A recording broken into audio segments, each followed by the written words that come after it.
हरे हरे राम राम राम हरे हरे, हरे कृष्ण कृष्ण कृष्ण हरे। ब्रह्मानंदं परमसुखदं केवलं ज्ञानमूर्तिं द्वन्द्वातीतं गगनसदृशं तत्त्वमशानिलक्षम् एकं नित्यं विमलमचलं सर्वधी साक्षिभूतं भावातीतं त्रिगुणरहितं सद्गुरुं तं नमामि सद्गुरु शान्तं सच्चिदानन्दविग्रहं पूर्णब्रह्मपरानन्दैशं केवलं सद्गुरु सच्चिदानन्दं केवलं करुणाकरं ज्ञानयोगेश्वरं वन्दे ज्ञानदेवा पुनः पुनः। अलङ्कारपुरी पुण्यभूमि पवित्र इथे नांदतो ज्ञानराजा सुपात्र तया आठविता महापुण्यराशी। नमस्कार माझा सद्गुरु ज्ञानेश्वर।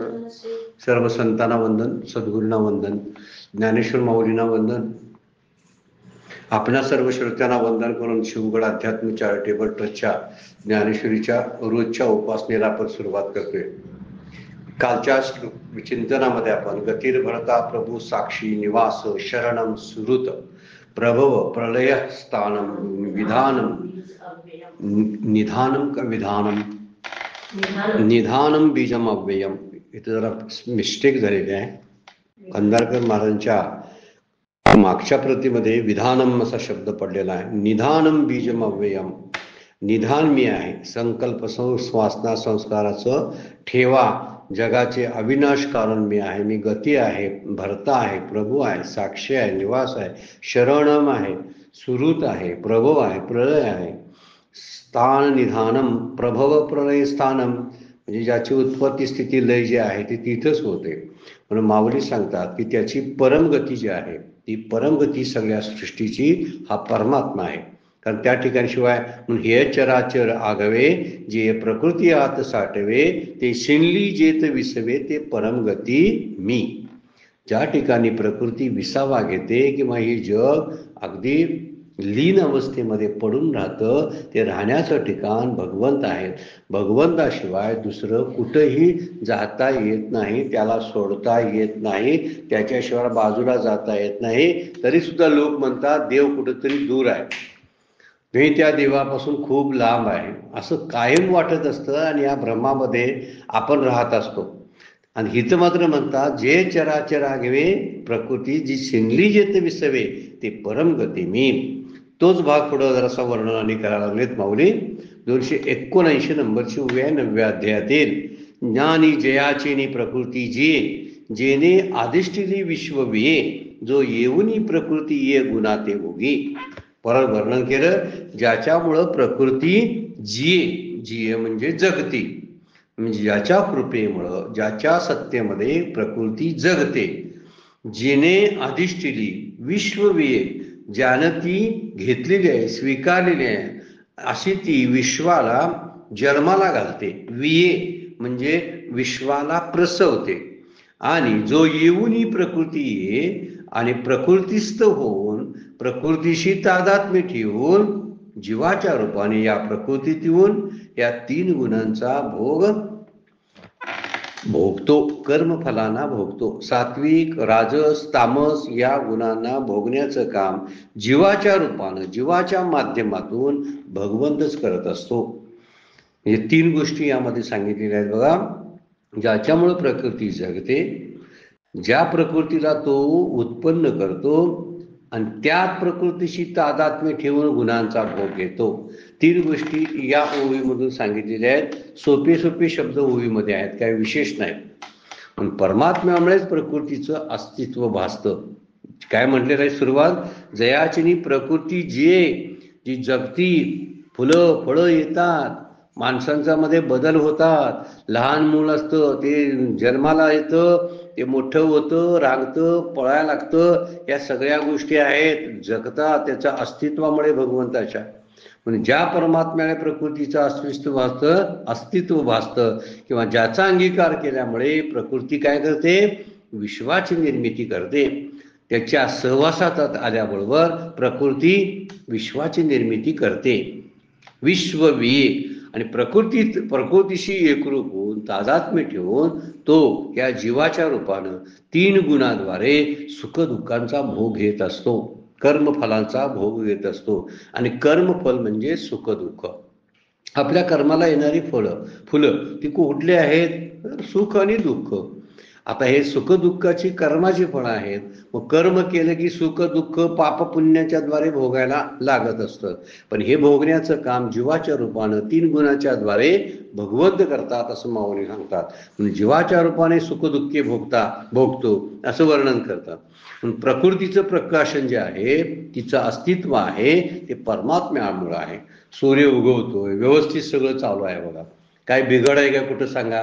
प्रकृतीमध्ये काय नाही, तर ती परमात्म्यामुळे. उदाहरणार्थ ज्याप्रमाणे लाटा आहेत त्या पाण्याच्या अस्तित्वावरच भासत असतात, तसं जग जे भासतं ते परमात्म्याच्या अस्तित्वावर भासतं. भासणं शब्द फार महत्वाचा आहे, आदेश आहे ते जग, आणि त्यामुळे ते भासतं ते परमात्म्याच्या सत्तेवर. म्हणजे सूर्य उगवल्यानंतर किरणं आणि ऊन पडत असतं. हे ऊन पडणं, सूर्याची किरणं पृथ्वीवर येणं, हे सूर्याच्या सत्तेमुळे आहे, अस्तित्वामुळे आहे. आपल्याला किरणं दिसतात, त्याचा अनुभव आपण घेतो. सूर्याजवळ जायची आपल्याला हिंमत होत नाही, म्हणून किरणच बरी वाटतात. या किरणाशी सूर्याला संबंधित करावं, म्हणजे किरणाला सूर्य समजून आपण काय करतो? भक्तियोगाच्या द्वारे त्याला प्राप्त करण्याचा प्रयत्न करतो. कळतो अंदाज त्याचा, किरणावरून सूर्य कळतो आपल्याला. त्याचा उदाहरण नाही, किरण जरी त्याचा जो आविष्कार आहे तरी सुद्धा. म्हणून लाट ज्याप्रमाणे पाण्याच्या अस्तित्वावर भासतंय, त्यामुळे जगाचं अस्तित्व भासणं हे परमात्म्याच्या अधिष्ठानावर आहे. म्हणून परमात्मा तिचा अंगीकार करतो, आणि अंगीकार केला की जगाची निर्मिती होते. मागच्या वेळा आपण बघितलं मायोपहित चैतन्य, त्याला ईश्वर म्हणलेला आहे. हा ईश्वर पुरुष आणि प्रकृती स्त्री यांच्या संयोगानं जगाची निर्मिती होते. जग विये, विश्व विये असा शब्द माऊली वापरतात. कधी? ज्यावेळी तो प्रकृतीचा अंगीकार करतो त्यावेळी. आणि या प्रकृतीशी जो तादात्म्य करून काय करतो? या सुखदुःखांचा गुणांच्या द्वारे, सत्व रज तम या गुणांच्या द्वारे भोग घेत असतो. खरं बघायला गेलं तर भोग घेतो म्हणण्यात अर्थ नाही, तो निसंग आहे, निर्वयाव आहे, अकर्ता आहे. तर असून सुद्धा प्रकृतीशी तादात्म्य करून तो गुणांचा भोग भोगत असतो. म्हणजे ईश्वर इथं कल्पना केलेली आहे बरं काय. ब्रह्म निसंग आहे, पण ईश्वर कसा आहे? संगी आहे. पण तो संग कुणाचा करतो? विश्वाशी नाही, विश्व निर्मिती करणाऱ्या प्रकृतीशी करतो. आणि प्रकृती जगाची निर्मिती करते.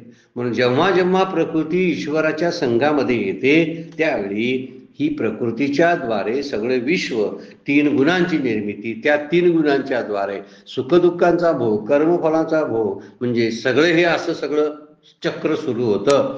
म्हणून तो नेहमी सुखदुःखाच्या कचाट्यात सापडतो. तो जीव आहे, ईश्वर नाही. कारण तो काय करतो? तो तादात्म्य पावतो त्या देहाशी, आणि देहाशी तादात्म्य पावल्यामुळं देहाला प्रारब्धाचं बंधन आहे, आणि प्रारब्धामध्ये सुखदुःख आहेत, आणि म्हणून तो सुखदुःख भोगतो. आणि ती माझी सुखदुःख असाही संबोधत असतो. आणि म्हणूनच तो त्या प्रकृतीच्या म्हणजे सुखदुःखाच्या कचाट्यात सापडतो. माऊली काय बोलते? जयाचिनी प्रकृती जिये, जेने आदिशिली विश्व विये, जो वियेऊनी प्रकृती ये गुणाते भोगी, तो विश्वश्रियेचा भरता. आता पुढचा भरता या शब्दाचा अर्थ सांगायला चालू केलं. गतीर झालं, आता भरता. विश्वश्रियेचा भरता म्हणजे विश्वश्रिया म्हणजे स्त्रिया म्हणजे लक्ष्मी. विश्वश्रियेचा भरता म्हणजे लक्ष्मीचा पती, असं वर्णन. विश्वलक्ष्मीचा पती मीच आहे, मीच गायत पंडुसुता. या विश्वश्रेचा भरता कोण असेल तर मीच आहे. मी गोसावी समजता त्रैलोक्याचा, मी सगळ्या या 3 लोकांचा स्वामी आहे. गोसावी शब्दाचा अर्थ आहे स्वामी असतो तो, म्हणजे तो मालक आहे. म्हणजे भगवंताला मालक मानलं की आपलं मालकीत्व नष्ट होतं. आपला मालकीपणा गेला की माझा अहंकार जातो, मी आणि माझं पण निघून जातं.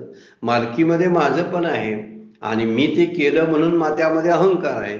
आणि त्यामुळे मी आणि माझ्यामुळं मी तादात्म्य होतो या सृष्टीशी. त्यामुळे सृष्टीतली सुखदुःख सगळी माझ्या वाट्याला येतात. जर मी त्याच्याशी तादात्म्य नाही केलं तर होणार नाही. मग आपण कुणाशी करायला पाहिजे? वास्तविक भगवंताशी एकरूप व्हायला पाहिजे, की जो त्रिभुवनाचा स्वामी आहे, खरा मालक तो आहे. मालकाकडंच सगळं सोपं होणार.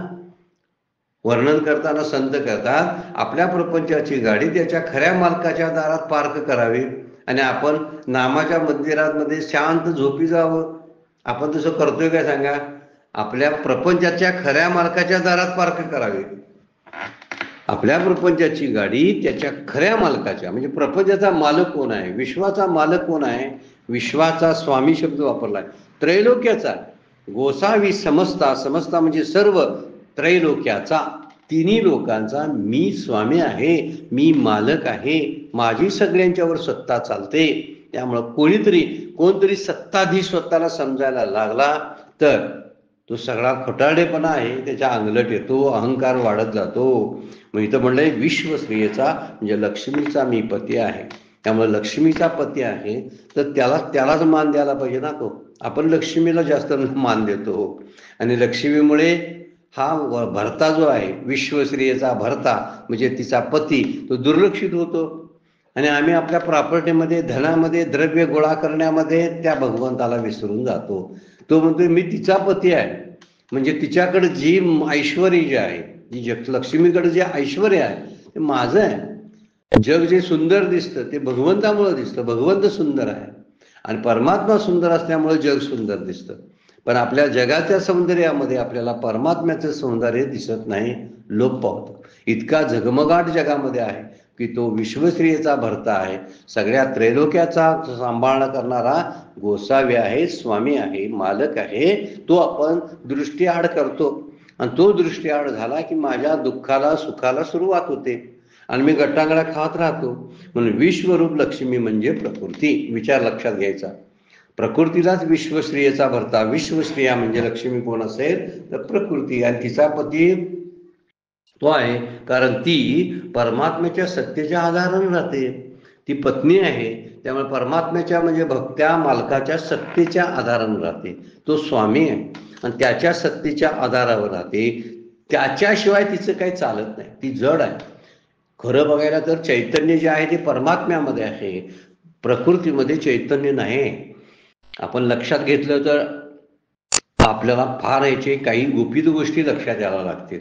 पण सगळ्या जडालाच मी माझं मानलं आणि जड दगड गोळा करणं आणि यातच आपण व्यस्त राहिलो. त्यामुळे चैतन्याचा मार्ग बाजूला पडला आणि तो तिन्ही लोकांचा स्वामी हे आम्ही विसरलो. गोसावी शब्द त्यासाठीच वापरला. त्यामुळे सृष्टीमधल्या ज्या घडामोडी सगळ्या व्यवस्थित चालू आहे, त्या अर्थी कोणतरी नियामक आहे, कोणतरी मॅनेजर आहे, म्हणून व्यवस्था आहे. व्यवस्थापकाशिवाय व्यवस्था राहत नाही आणि आपल्या सृष्टीमध्ये कुठेही बिघडलेलं काय दिसत नाही. सगळ्यांचं जीवनमान व्यवस्थित चालू असतं, जे असेल तसं जगणं, राहणं, जाणं, या सगळ्या गोष्टी सगळ्या जीवाच्या चालू आहेत. झाडं, वेली, पाणी, पाऊस सगळ्या व्यवस्थित. कारण हा सगळा जो आहे तो विराट रूप ईश्वर आहे म्हणतात. विराट शब्द कशाला वापरतात माहिती आहे का? माझा जसा देह आहे तसं जग हे भगवंताचा, ईश्वराचा देह आहे आणि सगळे जीव जे आहेत हे जीव त्याचे अवयव आहेत त्या शरीराचे. विराट पुरुष हा शब्द जो आहे तो शरीरासाठी, ईश्वराच्या शरीरासाठी वापरला जातो. म्हणून ईश्वराचं शरीर म्हणजे विराट आणि हा विराट असल्यामुळं सगळ्या तीन लोकांचा स्वामी आहे. तीन लोकांवर त्याची सत्ता चालते आणि तीन गुणाच्या द्वारे म्हणजे सत्व, रज आणि तम या तीन गुणांच्या द्वारे तो सगळा व्यवस्था पाहत असतो. म्हणजे तिन्ही रूप घेतो. ब्रह्मा, विष्णू आणि महेश ही तिन्ही रूप कुणाचे द्योतक आहेत? सत्व, रज आणि तमाचं द्योतक आहेत. म्हणजे सत्वयुक्त जो आहे तो विष्णू आहे आणि नंतर रजोगुणात्मक आहे तो ब्रह्मा आहे आणि तमोगुणात्मक जे सांगितलेलं आहे तो महेश आहे. ही सगळी तिन्ही रूप धारण करतो. एक उत्पत्ती करतो ब्रह्मा, स्थिती सांभाळतो विष्णू, लय करतो महेश. कशात येतात रे? तीन गुणांच्या द्वारे. तीन गुण आहेतच त्यांच्यामध्ये. तीन गुण नसतील म्हणून तो सगुण परमात्मा मानलेला आहे. सगुण निराकार त्याला काय म्हणतात? सगुण निराकार ईश्वर. ईश्वराचे जे प्रकार काढतात ना, सगुण साकार, जे अवतार असतात ना, मूर्ती असतात ना, ते सगुण आणि साकार असतात. त्याच्यामध्ये तीन गुण असतात आणि दिसायला त्यांना आकार असतो. आणि हा जो आहे हा सगुण निराकार असाच वर्णन केलेलं आहे. त्याचे जे ईश्वर ज्याला म्हणतात तो सगुण आहे आणि निराकार आहे. आणि तिसरा आहे तो निर्गुण निराकार, ते ब्रह्म आहे. असं वर्णन 3 टप्प्यामध्ये आपल्याला त्याचं करता येतं. म्हणूनच ते म्हणतात की 3 गुणांच्या द्वारे तो ब्रह्मा विष्णू महेशाच्या द्वारे 3 रूपे धारण करतो. 3 त्रिगुणामध्ये त्याची सत्ता आहे. उत्पत्ती स्थिती लय करतो. 3 गुणाचं तत्व आपण पुढे बघणार आहोत. म्हणून ह्या सगळ्या त्रिलोकाचं पालन करण्याचं काम तो करतो. तुकाराम महाराज म्हणतात, त्रिलोक पाळिता उभगैला नाही, त्याशी तुझे काही असेल ओझे. अरे 3 लोकांचं पालन करतो, त्याला तुझ्यासारख्या कसपाटाचं कसलं ओझं आहे? तू सगळा भार त्याच्यावरती घाल आणि निवांत राहा. आपण त्याच्यावरती भार घालत नाही, तो मालक आहे ना, मग मालकावर विसरून राहावं व सेवकानं. पण सेवकाच्या भूमिकेमध्ये राहत नाही, आम्ही मालक बनायला जातो संसाराचे. आणि धड मालकही बनत नाही, धड सेवकही बनत नाही, आणि तशाच अवस्थेमध्ये आपण निघून जात असतो. हा विचार आपण कधीतरी बसून करायला पाहिजे ना. त्यासाठी माऊली म्हणतात की तो विश्वस्त्रियेचा भरता, मीची गायत पंडुसुता, मी गोसावी समजता त्रैलोक्याचा. आता वर्णन केलेलं आहे, सृष्टीतलं वर्णन केलेलं आहे. सृष्टीतली सगळी व्यवस्था अगदी चोख कशी चालू आहे. पंचमहाभूत आपली आपली कार्य कशी व्यवस्थित करतात. जर व्यवस्थित करत असतील तर ती व्यवस्थित करण्यासाठी कोणाच्या तरी ती आज्ञेत जगतात, हे स्पष्टच होतं. आपल्या समोर दिसणार हे उदाहरण आहे. आपण काहीतरी वेगळंच बोलत असतो. जे चाललेलं आहे त्याला काहीतरी कारण असायला लागतं, त्याचा कोणतरी कर्ता असायला लागतो. आणि कर्ता कोणतरी ईश्वरच मानावा लागतो, दुसरा कोणाला कर्ता मानणार? म्हणून इथं म्हणलेलं आहे 281 नंबरच्या ओळीमध्ये म्हणतात बघा, आकाशे सर्वत्र बसावे किंवा वसावे, वायूनी नाव भरी उगी नसावे, पावके दहावे वर्षावे जळी. आता पंचमहाभूतांचं कार्य कसं चालू आहे याचं वर्णन माऊली करायला लागलेत. हे आता सांगताना म्हणतात की तो कसा प्रभू आहे, स्वामी कसा आहे, हे सांगायसाठी ते सांगायला लागलेत. भरता कसा आहे तर आकाशे सर्वत्र बसावे, आकाशाने सगळ्या ठिकाणी बसलं पाहिजे, व्यापून राहावं. वायूने नाव भरी उगी नसावे, वाऱ्यानं क्षणभर देखील शांत बसता कामा नये, त्याला हल्लच पाहिजे. आणि पावके म्हणजे अग्नी, दहावे म्हणजे त्यानं जाळावं, दहावे म्हणजे जाळावे. वर्षावे म्हणजे मेघानं वर्षाव करावा, पाण्याचा वर्षाव. वर्षावे जळे, मेघाने पाण्याचा वर्षाव करावा. 4 गोष्टी सांगितल्या बघा एकाच वेळी, आकाश, वायू, अग्नी आणि जळ. म्हणजे वर्णन करताना आकाश, वायू, अग्नी आणि जल तत्व, या 4 पंचमहाभूताचा वर्णन इथे केलेलं आहे. फक्त याच्यामध्ये पृथ्वी नाही, आणि त्या पृथ्वीचं वर्णन करताना पुढच्या ओळीमध्ये केलेलं आहे. म्हणजे पंचमहाभूतांना काय सूचना आहेत बघा, आकाशानं सगळीकडं बसावं, व्यापून राहावं. वाऱ्यानं क्षणभर देखील उगी म्हणलेलं आहे बघा. वायूने नावभरी, नावभरी शब्दाचा अर्थ आहे एक क्षणभर सुद्धा. काय म्हणता, उगी म्हणजे शांत नसावे, स्थिर नसावे. आणि पुढे म्हणतात ते अग्नीने जाळावे, अग्नीला मी सांगतो तू जाळायचं काम कर. पावके दहावे, वर्षावे जळी, मेघाने वर्ष करावा. हे माझ्या प्रेरणेनं घडतं, माझ्या सत्तेनं घडतं. अग्नी जाळायचं काम करतो ते माझ्या सत्तेनं, वायू हलवतो आणि फिरतो इकडं तिकडं, थांबत नाही, तो माझ्या सत्तेनं. आकाश सगळीकडे व्यापून आहे ते माझ्या सत्तेनं. कारण ह्या पुढील 4 ओव्या ज्या आता आहेत ना, 281, 82, 83, 84 पर्यंतच्या ओव्या ज्या आहेत, त्या ओळीमधून माऊलीने प्रभुपदाचं व्याख्यान केलेलं आहे. तो प्रभू कसा आहे, प्रभू म्हणजे मालक, स्वामी जो आहे तो स्वामी कसा आहे, म्हणजे पंचमहाभूत किती नियंत्रण आहेत, त्याच्या नियंत्रणात कशी राहतात हे सांगायसाठी त्या 4 ओव्या आता पुढच्या वापरलेल्या आहेत. म्हणजे पंचमहाभूताचा जर विचार केला तर कुठलंच महाभूत एकमेकाबरोबर राहू शकत नाही. स्वभावता त्यांचा गुणधर्म अगदी कॉन्ट्रास्ट आहे, सगळे विरोधाभास आहे दोघांच्या मध्ये. म्हणजे एकमेकाशी स्वभावता त्यांचं वैरच आहे असं शास्त्र म्हणतं. म्हणजे पाणी काय करतं, पृथ्वीला व्यापून राहतं, म्हणजे पृथ्वीचा नाश करतं. पृथ्वीला बुडवण्याचं काम कोण करतं, पाणी. म्हणजे पृथ्वीचा आणि पाण्याचा वैर आहे. पृथ्वीचा नाश पाणी करतं, पाणी पृथ्वीला नाश करतं. पाण्याला तेज आठवतं, पाण्याला आटवण्याचं वाळवण्याचं काम कोण करतंय? अग्नी करतो. कोण संपवते पाण्याला? पाणी शोषून कोण घेतं? अग्नी घेतो. आता अग्नीला विझवण्याचं काम कोण करतंय? पाणी करतंय. मग दुसरी आहे का वैर आहे सांगा? वैर आहे त्यांच्या. सगळ्या पंचमहाभूतामध्ये एकमेकाशी वैर आहे, हे लक्षात ठेवण्यासारखं आहे. तेज आहे ना, ते वायू बरोबर झगडत असतं. अग्नी वायूने फुंकला जातो, होय की नाही? वायूने फुंकलं की आपण एखादा दिवा विझवतोय बघा, फुंकून, म्हणजे वायूनच विझला ना. वायू अग्नीला सुद्धा विझवून टाकतो. आणि आकाश जे आहे, आकाश पहा सगळीकडे, त्या आकाशाला आकाश वायूला गिळून टाकतं. एकमेकाच्या विरोधात आहेत हे सांगण्यासाठी शास्त्र आपल्याला त्याचं हे सांगतं. पण यातील एकही महाभूताचा कोप झाला, विचार केला तर लक्षात येईल आपल्याला, एक जरी महाभूताचा कोप झाला तर एका क्षणात जगाचा नाश होईल. ही सर्वांना आपल्याला माहिती आहे. अलीकडील सगळे विज्ञानवादी जे आहेत ते सुद्धा कबूल करतात. जरा जरी घसरण झाली यांच्यामध्ये, यांच्या वागण्यामध्ये, म्हणजे आम्ही कसं वागण्यामध्ये बदलतोय, आज एक वागतोय तर दुसऱ्या क्षणाला दुसरंच वागतो आपण. जसं सूर्यानं ठरलं तर आज मी उगवणार नाही आणि महिनाभर मी सुट्टी घेणार आहे, मला रजा पाहिजे, मला हक्काची रजा पाहिजे, मला आजारी रजा पाहिजे, असं कधी मागतोय का सूर्य? बघा, वायू कधी मागतोय का? बघा, तिने मागितलं असतं तर काय झालं असतं? तर जगाचा नाश झाला असता. आणि इथं विचार केला तर ही पंचमहाभूत एकमेकाशी वैर असून सुद्धा एकमेकामध्ये मिसळून राहतात. खरं बघायला गेलं तर अर्धा भाग कसं पंचीकरण कसं होतंय, अर्धा भाग एका महाभूताचा आणि उरलेले 4 पाव जे भाग येतात ना, ते दुसऱ्या 4 महाभूताकडून ते घेतं आणि मग ते पंचीकरण तयार होतं. आपण मागच्या वेळा पंचीकरणाचा विचार केलेला आहे. पाव भाग सगळ्याचा, म्हणजे आता उदाहरणार्थ पृथ्वी जी तयार होते ना, पृथ्वीचा अर्धा भाग, आणि अर्धा भाग कुठून पृथ्वी घेते बघा, तर त्या 4कडून घेते. म्हणजे आकाशाकडून पाव भाग, वायूकडून पाव भाग, पाण्याकडून पाव भाग आणि तेजाकडून पाव भाग. त्यामुळे पृथ्वीमध्ये 5ही तत्व आहेत, पंचमहाभूत आहेत.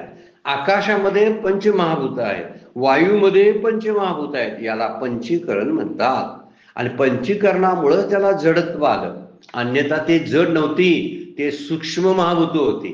पण पंचीकरणानंतर ती स्थूल झाली, जड झालं. जसा पाण्याचा बर्फ होतो आणि डोंगर तयार होतो, तशी पंचमहाभूताचा पृथ्वी तयार झालेली आहे. म्हणजे प्रत्येकात हे महाभूत आहे. आपण हे लागून सगळ्यांना बघायचं. आपण एक उदाहरण घेतलं त्यासाठी.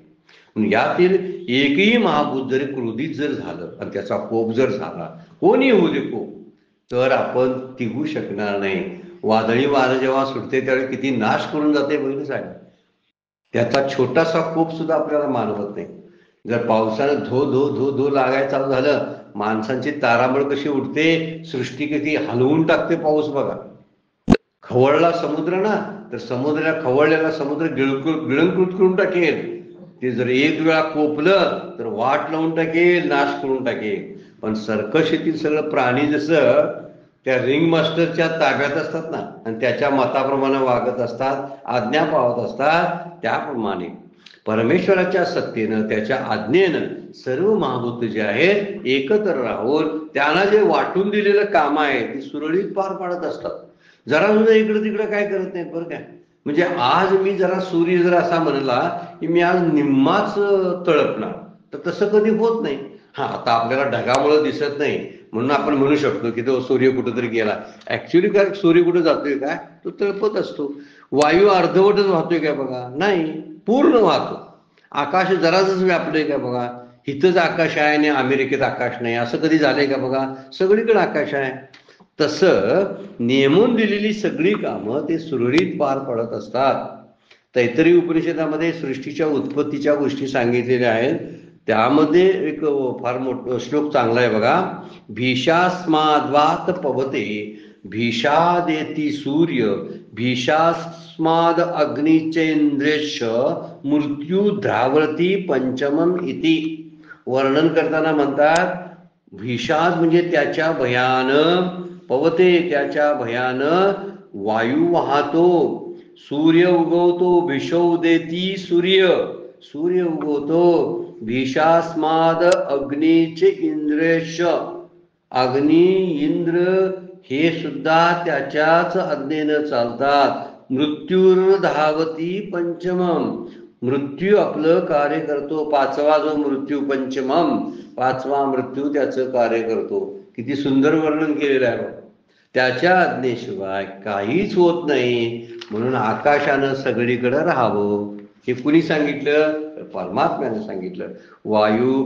वायूने नावबरी उगी नसावे, पावके धावे, वर्षावे जळी. चार गोष्टी, चार महाभूताच्या या वनामध्ये केलेल्या आहेत. म्हणून परमात्म्याच्या सामर्थ्याने ही सगळी भूत काम करत असतात.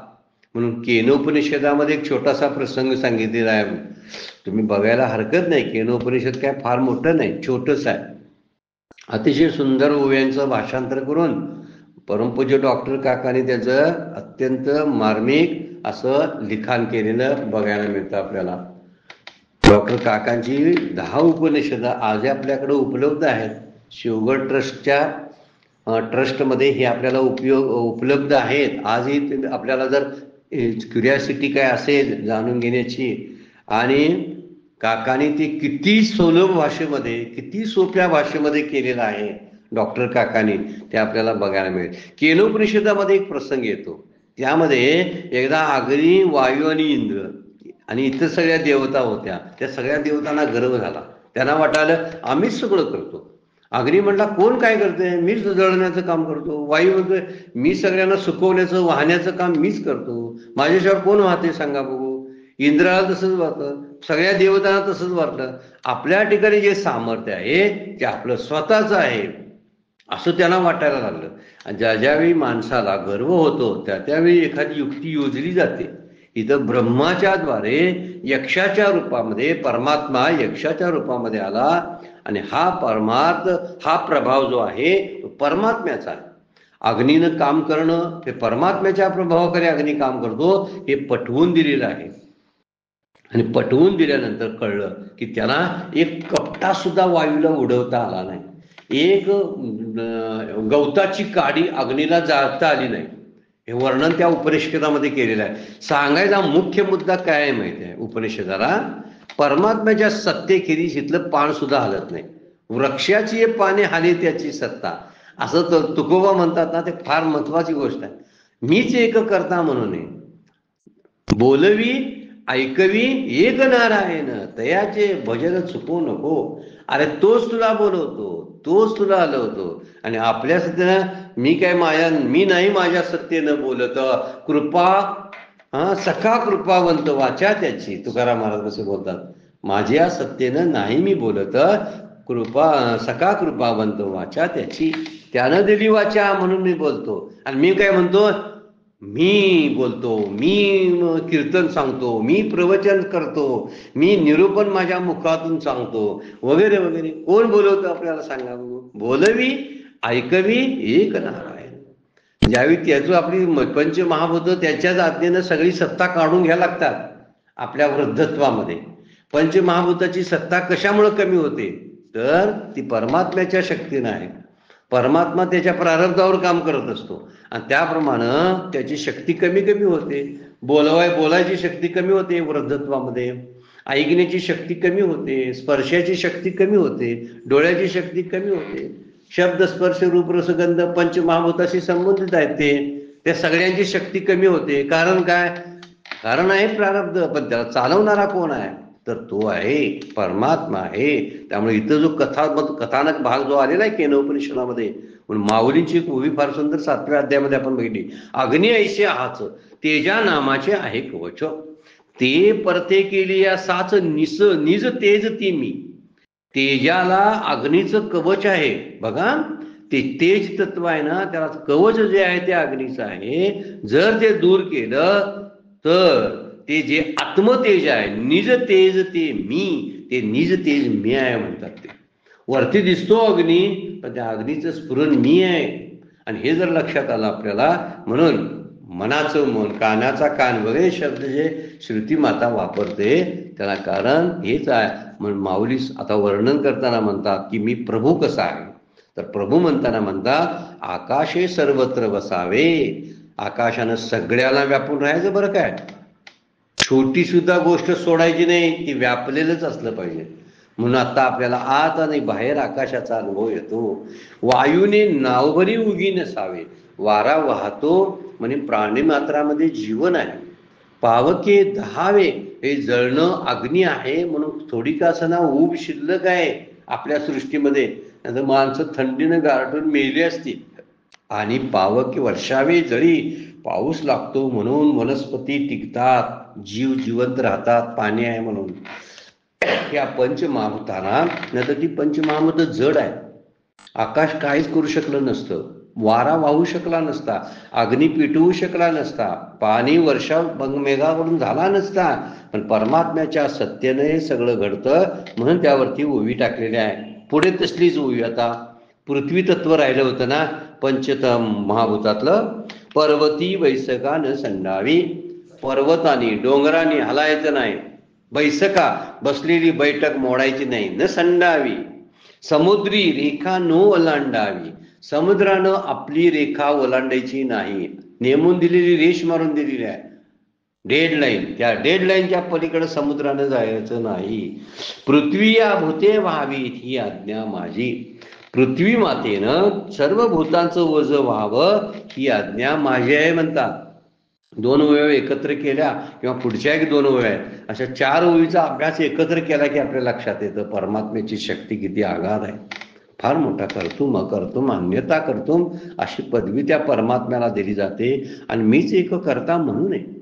फार अपराध मोठा करतोय आपण. मी करता आहे म्हणतो, मी चालवतो म्हणतो, मी वाढवतो म्हणतो, मी जगतो म्हणतो, माझ्या सत्तेवर सगळं चालतंय म्हणतो. किती मूर्खपणाची भाषा आपण बोलत असतो.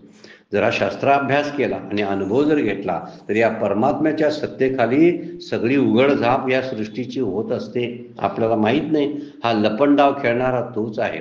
आणि तो जर जरा लक्षात आला आपल्याला तर आपल्याला सुद्धा लपंडाव खेळता येतो या सृष्टी मातेबरोबर. मग नको त्या गोष्टीमध्ये आपण काय करत नाही, व्यस्त होत नाही. पर्वती वैसकानं संडावी, पर्वतानी डोंगरांनी आपली जागा सोडू नये. समुद्र रेखा न ओलांडावी, समुद्रानं आपली रेखा मर्यादा ओलांडायची नाही. पृथ्वी या भूते व्हावेत, पृथ्वीनं सर्व भूतांचं ओझं व्हावं ही आज्ञा माझी, माझ्या आज्ञेप्रमाणे चालतात. हलत नाहीत ते.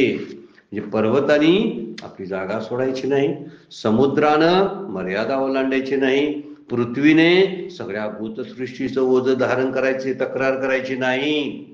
समुद्र सुद्धा आपली रेखा ओलांडतोय का बघा, कितीही खवळू दे, कितीही त्याची होऊ दे, पण आपली रेखा ओलांडत नाही. कदाचित अशा सुनामी आपल्याला बघायला मिळतात. त्या सुनामी सुद्धा पाठीमागं परमात्म्याचंच कार्यकारण भाव असतो, हे लक्षात ठेवणं फार गरजेचं आहे. म्हणून पृथ्वीनं भूतसृष्टीचं ओझं धारण करणं, समुद्रानं आपल्या कक्षेमध्ये राहणं ही आज्ञा माझी आहे. म्हणजे पृथ्वीवर विचार जर केला तर पृथ्वीला पाण्याला व्यापायला किती वेळ लागेल सांगा. पाणी केवढं आहे पृथ्वीवरती, 3 भाग पाणी आहे आणि 1 भागातच भूखंड आहे, ज्याला आपण जमीन राहतो आपण.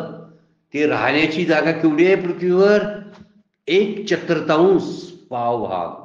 पावभागामध्ये आम्ही राहतो. म्हणतात ना 29% जमीन आहे आणि 71% जल आहे, पाणी आहे. आता या पाण्यानं जर ठरवलं तर त्याला व्यापायला किती वेळ लागेल सांगा बघू. सहज व्यापू शकतो. कधी कधी त्याची चुणूक आपण सुनामीच्या वेळी बघितलेली आहे. त्यानं समुद्राच्या काठाला असणारे जे बांधकाम आहे, तर वास्तविक त्यांची जागा, त्या समुद्राची जागा, ह्या लोकांनी दादागिरी करून अतिक्रमण करून ती जागा तिची घेतली.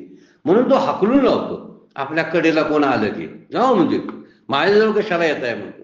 आणि आम्ही समुद्रात घरं बांधतो, आम्ही नदीचे पात्र बदलतो, नदीच्या पात्रात घरं बांधतो, ओढ्यांची पात्र बदलतो आणि ओढ्यांच्या पात्रात घरं बांधतो. आणि घरात पावसाळ्यात पाणी आलं म्हणतोय.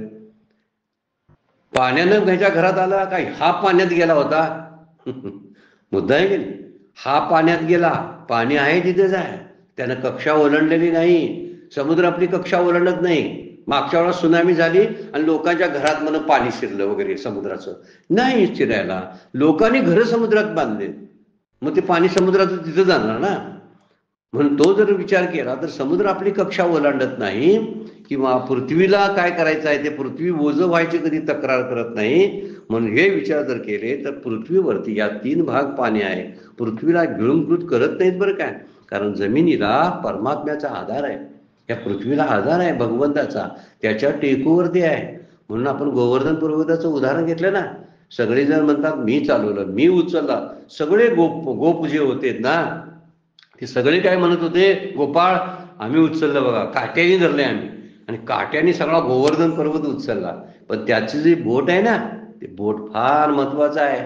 त्याच्या करांगणीवरती तो पेललेला आहे.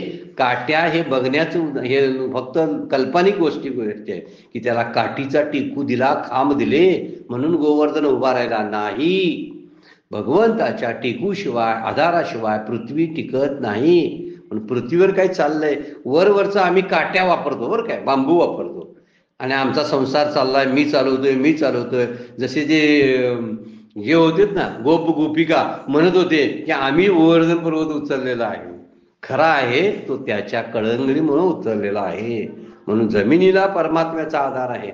पृथ्वी भगवंताच्या सामर्थ्याने या सर्व भूतसृष्टीचा भार वाहते. सगळं तिला दिलंय पृथ्वीला, सगळी सामग्री पुरवलेली आहे. तिला पाणी पुरवलं, माती पुरवली, हवा पुरवली, अग्नी पुरवला, आणि पृथ्वीला म्हटलं तू पिकं काढ, तुझ्यावरती धनधान्य पिकू दे, म्हणजे सगळे जीव जगतील.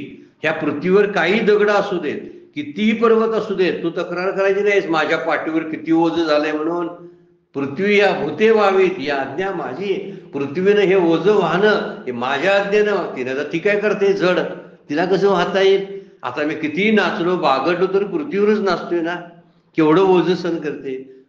भागवतामध्ये ज्यावेळी क्षमेचं उदाहरण दिलेलं आहे ना, क्षमा, ती जे गुरु केलीत ना, त्या गुरुमध्ये पृथ्वीला गुरु केलं यांनी, दत्तात्रेयांनी. त्यामध्ये का तर पृथ्वीचा क्षमाशील हा गुण जो आहे, किती जण थुंकतात हो त्याच्यावरती.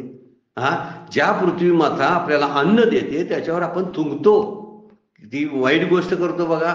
म्हणून हा विचार लक्षात जर आपण ठेवला तर आपण जे आहे आपण काय करतो, पृथ्वीपेक्षा पृथ्वीला चालवणारा कोण आहे याच्या गोष्टीचा अंदाज आपल्याला लागतो. त्यामुळं म्हणूनच ती जीवाना पाठीवर धारण करते, अन्न पुरवते, त्याचं पोषण करते. पृथ्वी या आज्ञा माझी म्हणतात, माझ्या आज्ञेनं सर्व ग्रह, सूर्य, तारे आपापल्या कक्षात फिरतात. अलीकडे 10, 11 काय 15 ग्रहांचा शोध लागलेला आहे. ते सगळे ग्रह कसे आपापल्या कक्षेत फिरतात बघा. ज्यावेळी आपण सूर्यमाला पाहतो ना, या खगोल दुर्बिणीच्या साह्यानं, त्यावेळी आपल्याला कळायला लागतंय सगळे ग्रह आहेत बरोबर पृथ्वीभोवती. कोण फिरतो, कोण सूर्याभोवती फिरतो, कोण स्वतःभोवती फिरतो. पृथ्वी स्वतःभोवती फिरते आणि सूर्याभोवती फिरते, पण वाट बदलत नाही. चंद्र पृथ्वीभोवती फिरतो, वाट आपली कक्षा बदलत नाही. बघा कधी कक्षा बदलली काय. जर तो अधिक जर जवळ आला पृथ्वीच्या तर सगळं पाणी समुद्रातलं सगळं पाणी त्याच्या गुरुत्वाकर्षण शक्तीनं जमिनीवर येईल. त्याची चुणूक आपल्याला पौर्णिमेला बघायला मिळते. तो थोडासा पृथ्वीच्या जवळ आलेला असतोय. ते कशामुळं, पृथ्वीच्या आणि त्याच्या फिरण्यामुळं आहे. ते 15 दिवसानंतर तो फेर येतो जवळ येण्याचा. अशी चक्कर मारता मारता मारता मारता बरोबर 15 दिवसाला तो जवळ येतो आणि मग आपल्याला मोठा दिसायला लागतो. त्याला आपण म्हणतोय पौर्णिमा. का, पृथ्वीच्या जवळ येतो म्हणून त्याला पौर्णिमा म्हणायची. आणि त्याच वेळी समुद्राला भरती येते, आहे की नाही. आणि अमावास्याला जेव्हा पृथ्वी चंद्रापासून किंवा चंद्र पृथ्वीपासून दूर दूर दूर जातो त्यावेळी छोटा दिसायला लागतो तिच्या आडानं, आणि तो दिसेनासा होतो एके दिवशी, अगदी अमावास्या दिवशी. तर याचं कारण काय आहे, पृथ्वीचं फिरणं, चंद्राचं फिरणं. पण त्याच्या कक्षेत फिरतात होते. कधी कक्षा ट्रॅक सोडून जात नाहीत बघा. ट्रॅक सोडलाय कोणी माणसाने सोडलेला. जनावरांनी पशुपक्षी सुद्धा ट्रॅक सोडत नाही. कुठलेही त्यांचं जीवनमान, राहणीमान, त्याचा विहार बघा, कुठल्याही प्राण्यांचा, पक्ष्यांचा अगदी नित्यनेमानं करत असतात. पक्षी कधी असं उठायला उशीर झाला, मी रात्री जागरण केली आणि उठायला उशीर झाला, असा कुठला पक्षी म्हणतोय काय सांगा. म्हणतोय किंवा आपल्याला बघायला मिळते काय सांगा. कधीच मिळणार नाही. कावळे आज ओरडलेच नाहीत, बसल्यात. ते म्हणे रात्री कुठेतरी भजनाला गेले होते आणि त्यांना जागरण झाले म्हणून ते म्हणे आता ओरडले नाही. असं कधी झालंय काय बघा, केव्हाच होत नाही. हेच लोक असं करतात. ट्रॅक सोडला फक्त माणसानं, आपली बुद्धिमत्ता चुकीच्या मार्गाने वापरून ट्रॅक सोडला माणसानं. आणि म्हणून तो पृथ्वीच्या नाशाला जबाबदार कोण असेल तर माणूस, एकमेव माणूस आहे, परमात्मा नाही. परमात्मा सहनशील आहे, पृथ्वी सगळं सहन करते, पण पृथ्वीवर नको त्या गोष्टी चालू झालेल्या आहेत, त्याला सहन होत नाही. तिचं पोट फाडून उत्खनन करायला लागलेत, आतमध्ये सुरुंग लावायला लागलेत पृथ्वीमध्ये. पृथ्वीच्या पोटाला किती धक्के देतात हे बघा लोक. मग हे सहन होईल काय तिला? मग पृथ्वीने भूते व्हावी ती आज्ञा भगवंताची आहे. पण भगवंतच पृथ्वीला एक दिवशी सांगेल, ह्यांना उलटवून टाक जरा एकदा खाली आणि मातीत गाडून टाक. आणि ती गोष्ट येणारच आहे, काही वर्षानंतर येणारच आहे. आपल्याला कदाचित दिसेल नाही दिसेल हा भाग वेगळा, पण मात्र ही गोष्ट आहे. तर इथं सगळे ग्रह तारे त्यांना व्यवस्थित चालवण्याचं काम, त्याचा सूर्यांचा उदय, चंद्रोदय, चंद्र असतं, सूर्य असतं, सगळे ऋतू व्यवस्थित होतात. जरा इकडं तिकडं होतं, त्याचं कारण आपल्याला हे ग्लोबलायझेशनच आपण म्हणालोय, हे माणसाच्या कृतीमुळे झालेलं आहे. तर सर्व भगवंताच्या सत्तेनं चालतं आणि ते माझ्या आज्ञेत होतं. मी झाड लावतो ह्या वाक्याला अर्थ नाही. काय अर्थ आहे सांगा बघू? मी झाडाला मोठं केलं म्हणतोय, मी मुलांना मोठं केलं. काय मोठं करण्याची हिंमत आमच्यामध्ये आहे? काय आहे सांगा? रांगणाऱ्या मुलाला उठून बसवण्याचं काम कोण करते मला जरा सांगा. मी बाप आहे, आई आहे म्हणून करतो का? नाही करत. तेच उठतंय. बरं तेच ते कसं उठेल? म्हणजे कोणतरी उठवणार. हा सगळा आहे. म्हणजे सगळी गोष्टी ज्या आहेत ह्या त्यावर अवलंबून आहेत. तुकोबांचा एक अभंग आहे, आपण संपूया. त्रैलोक्य पाळिता उभगला नाही, मगाशी घेतला होता तो, आता पूर्ण अभंग बघूया आपण. फार सुंदर अभंग आहे, तुम्ही बघा, अभ्यासा. त्रैलोक्य पाळिता उभगिला नाही, त्याला कंटाळा आला नाही त्रैलोक्याचं पालन करताना. आमचे त्या काही असेल ओझे, आमचं काय ओझं असेल त्याला? मी कसपाट, आणि माझ्यासारख्या कसपाटाचं ओझं असेल का? पाषाणाच्या पोटी बैसला दुरदुर, तयामुखी चारा कोण घाली. 6 महिने बेडूक दगडाच्या खाली बसलेला असतो, पांढरा फट पडलेला असतो बघा, अन्नाचा कण सुद्धा खात नाही तो. तयामुखी चारा कोण घाली, म्हणजे त्याला कोण जगवते? 6 महिने बेडूक न खाता पिता बसतो, त्याला जगवते कोण? असा तुकोबा प्रश्न विचारतात. पाषाणाच्या पोटी बैसला दुरदुर, तयामुखी चारा कोण घाली. पक्षी अजगर न करी संचित, तयाशी अनंत प्रतिपाळे. कुठलाही पक्षी साठवत नाही, अजगर आपलं अन्न साठवत नाही, माणूस साठवतो. पण त्याचं प्रतिपालन कोण करते सांगा? पक्ष्यांना कोण जगवते सांगा? त्यांच्याकडे काय साठा नाही. आजच्या चोचीत जेवढं आहे तेवढंच त्यांचं आहे. आमचं तसं नाही. आमचं चोचीत असतं, हातात असतं, खिशात असतं, टोपल्यात असतं, तिजोरीत असतं. म्हणून आम्हाला भीती वाटत असते. पक्षी घाबरत नाहीत. उद्या माझं कसं होईल? अजिबात. अजगर आजचं अन्न खाल्लं की गप्प पडून राहतो. उद्या कसं होईल? उद्याच उद्या. आपल्याला म्हणता येते का सांगा भाऊ? आता व्यवहाराच्या भाषेत थोडंसं म्हणता येणार नाही, पण ह्यातला मर्म जे आहे, पक्षी अजगर न करी संचित, तयाशी अनंत प्रतिपाळे. तुका म्हणे तया पहार घातली या, उपेक्षिना दया सिंधू माझा. अरे त्याच्यावर भार घाला, तू तुमची उपेक्षा करणार नाही, कारण परमात्मा सगळं चालवतो. फार सुंदर उभ्या माऊलीने दिलेले आहेत की काय हे काय म्हणतात? आकाशे सर्वत्र बसावे, वायुनी नाव भरी उगी नसावे. पावके धावे वर्षावे जरी, पर्वता बैसकान संडावी. समुद्र रेखानो लांडावी, पृथ्वी आभूते व्हावी. ही आज्ञा माझी. त्या प्रभू या पदाचं वर्णन माऊली करायला लागलेत. अजून 2 ओव्या त्या प्रभूवरती आहेत, त्या उद्याच्या चिंतनामध्ये आपण बघूया.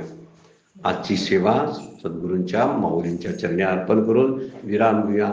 पुंडलिक वरदा हरी विठ्ठल श्री ज्ञानदेव तुकाराम. विठ्ठला विठ्ठला जय हरी विठ्ठला विठ्ठला विठ्ठला जय हरी विठ्ठला विठ्ठला विठ्ठला.